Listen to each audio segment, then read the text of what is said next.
And then there's fasting, solitude, and silence. We'll talk about those when we get to Lent.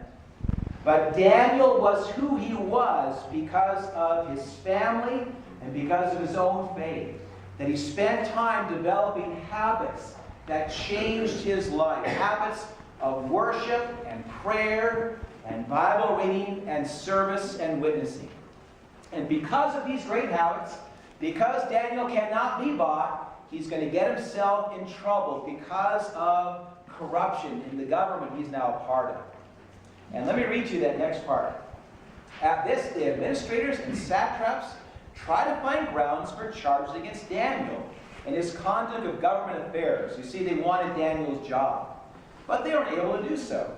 They could find no corruption in him because he was trustworthy and neither corruption nor negligent.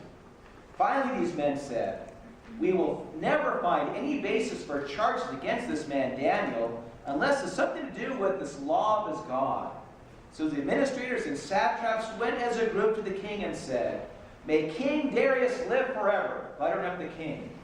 The royal administrators have all agreed that the king should issue an edict and enforce a decree that anyone who prays to any god or human being during the next 30 days, except you, O Majesty, shall be thrown into the lion's den. Okay, what commandment is Daniel going to have to break if he's going to break this law? What's the first commandment? You shall have no other gods before me. And then the third commandment for us Lutherans, remember the Sabbath day and keep it holy. And then back again about making idols. He's going to have to break all kinds of commandments to follow this unjust law. And you think Daniel's going to break those laws of God? No, he has character. And it goes on. Now, Your Majesty, issue a decree and put it in writing that it cannot be altered, in accordance with the laws of the Medes and Persians, which cannot be repelled. So Daniel put the decree in writing. And all of you read with me that next paragraph. Now, when Daniel learned that the decree had been published, he went home on his upstairs room, where his windows opened towards Jerusalem. 3 times a day he got down on his knees and prayed, giving thanks to his God, just as he had done before. Then these men went as a group and found Daniel praying and asked God for help. So they went to the king and spoke to him about his royal decree. Did not publish a decree that during the next 30 days anyone prays to any god or human being except you, Your Majesty, would be thrown into the lion's den. And the king answered, the decree stands in accordance with the law of the Medes and Persians, which cannot be repealed. And now it's time for your pop Bible quiz. You who have read the Bible, what other Bible book have you seen the law of the Medes and Persians? A very famous woman ran under the very same law. What was her name? It was?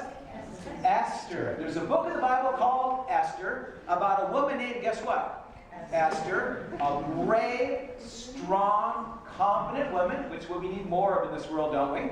And this woman had the same problem with another king of the Medes and Persians. He wanted to kill all the Jewish people, at least the enemies did. And again, it was the law of the Medes and the Persians, which cannot be broken. By the way, along with Esther, the same kingdom of the Medes and Persians we see in the book of Nehemiah. They allowed the Jewish people to return back to Israel. So all this stuff ties together. Well, anyway, so this law has been passed. Only worship the king. If you don't, you're thrown in the lion's den. So what happens next? Turn the page over. When they said to the king, Daniel is the one of those exiles from Judah, pays no attention to you, Your Majesty, or the decrees you have put into writing, he still prays 3 times a day. When the king heard this, he was greatly distressed and determined to rescue Daniel, made every effort until sundown to save him. Then the men went as a group to King Darius and said to him, Remember, Your Majesty, that according to the law of the Medes and Persians, no decree or edict that the king issued can be changed. So the king gave the order, and they brought Daniel and threw him into the lion's den. And the king said to Daniel, May your God, whom you have served continually, rescue you.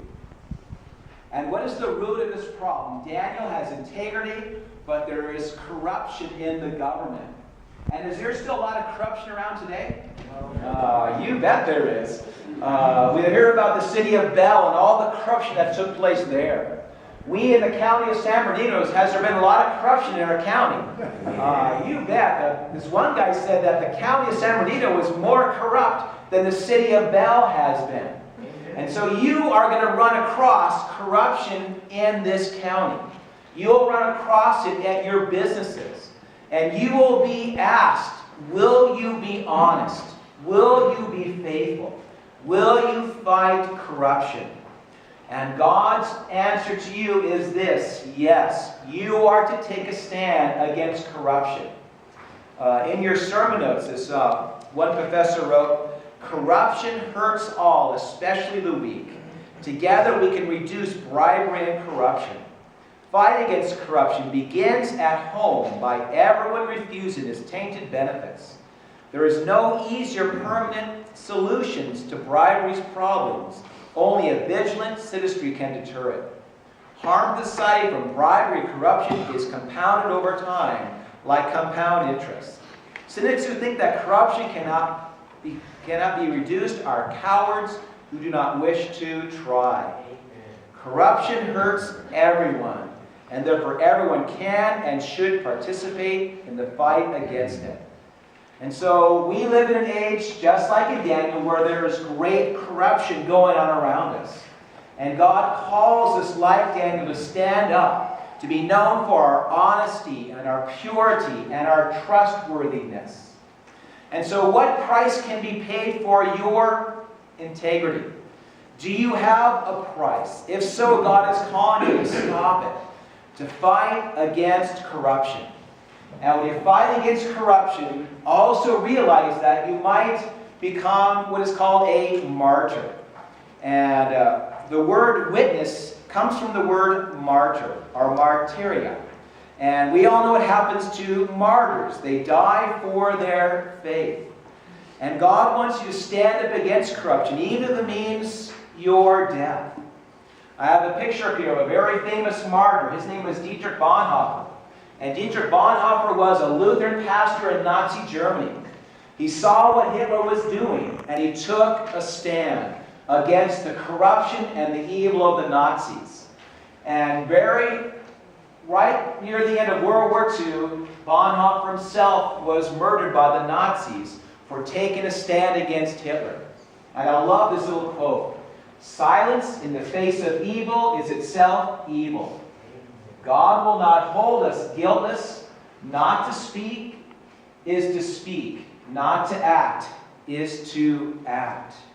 And so we, as God's people, are to stand up against corruption. And how do we stand up against corruption? By our godly habits, by being in worship and the Word and in prayer and in service, letting God help us to be lights in a dark world. And the last words of Dietrich Bonhoeffer were this: "This is the end, but for me it is the beginning of life." He stood up for what was right and what was wrong in his society. And so God too calls us to fight corruption. Well, let's get to the end of the story, the part of the story that you all know about God's faithfulness.